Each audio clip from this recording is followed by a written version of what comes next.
भारत का इतिहास बहुत ही समृद्ध और प्राचीन है। यहाँ कई राजा महाराजा आए जिन्होंने बड़े बड़े किलों का निर्माण बेहद ही खूबसूरती के साथ करवाया। भारत में ऐसे कई किले हैं जो अब खंडर हो चुके हैं, लेकिन कुछ ऐसे भी हैं जो आज भी शान के साथ सैकड़ों सालों से उसी खूबसूरती के साथ खड़े हुए हैं।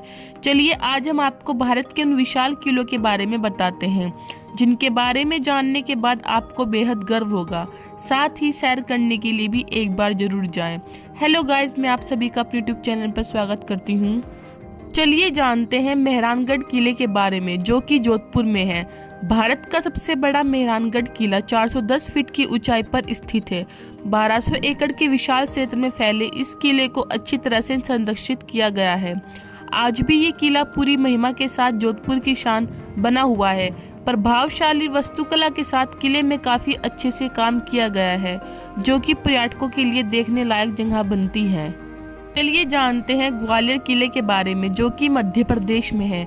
ग्वालियर का किला एक पहाड़ी की चोटी पर स्थित एक शानदार किला है और निर्माण कैसे हुआ, इसको लेकर कोई ठोस प्रमाण नहीं मिल पाया है।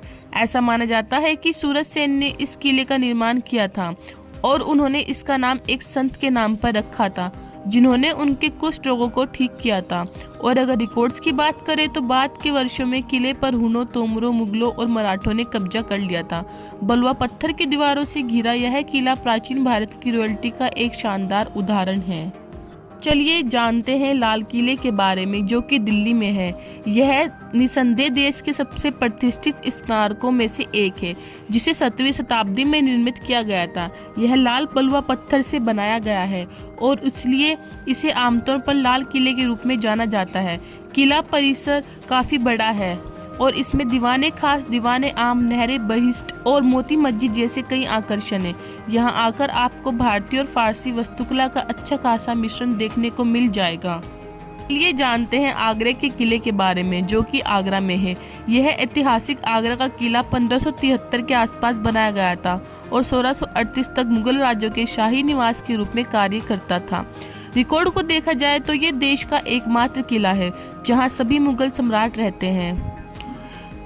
94 एकड़ के क्षेत्र में फैली यह संरचना मूल रूप से इब्राहिम लोदी की थी, लेकिन बाद में पानीपत की लड़ाई के बाद बाबर द्वारा कब्जा कर लिया गया था। संरचना इंडो सरसैनिक वास्तुकला के बेहतरीन उदाहरणों में से एक के रूप में कार्य करती है, जो कलाकारों को कुशल कारीगरी को खूबसूरती से पेश करती है। चलिए जानते हैं गोलकोंडा किला के बारे में, जो कि हैदराबाद में है। 12वीं शताब्दी का यह किला हैदराबाद के प्रमुख पर्यटक आकर्षणों में से एक है और ये अपने आकर्षण वास्तुकला के साथ दूर दूर से पर्यटकों को आकर्षित करता है। 16वीं शताब्दी में विभिन्न कुतुबशाही शासकों द्वारा किले का पुनर्निर्माण किया गया था। ऐसा माना जाता है कि गोलकोंडा किले ने दुनिया के कुछ सबसे उत्तम हीरे का उत्पादन किया था और इसमें एक विशाल तिजोरी थी जहां कोहिनूर और अन्य हीरे रखे गए थे।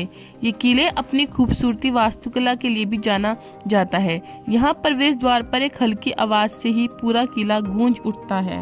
जानते हैं लोहागढ़ किले के बारे में, जो कि पुणे में है। 3400 फीट की ऊंचाई पर स्थित यह यूनेस्को का विश्व धरोहर स्थल लोनावला के नजदीक स्थित है और राष्ट्रीय संरचना और पारंपरिक भारतीय वास्तुकला का खूबसूरत आकर्षण प्रदान करता है। 18वीं शताब्दी के आसपास निर्मित यह विशाल किला आज प्राकृतिक और साहसिक प्रेमियों के लिए एक परफेक्ट ट्रैकिंग पॉइंट है। ये किला खूबसूरत पहाड़ियों से घिरा हुआ है। चलिए जानते हैं आमेर के किले के बारे में, जो कि जयपुर में है। एक पहाड़ी पर स्थित ऐतिहासिक आमेर किला मवता झील के ठीक बगल में स्थित है। यह किला यूनेस्को की विश्व धरोहर स्थल भी है और इसका नाम अम्बेडकर के मंदिर के नाम पर पड़ा है, जो चील का टीले के ऊपर स्थित है।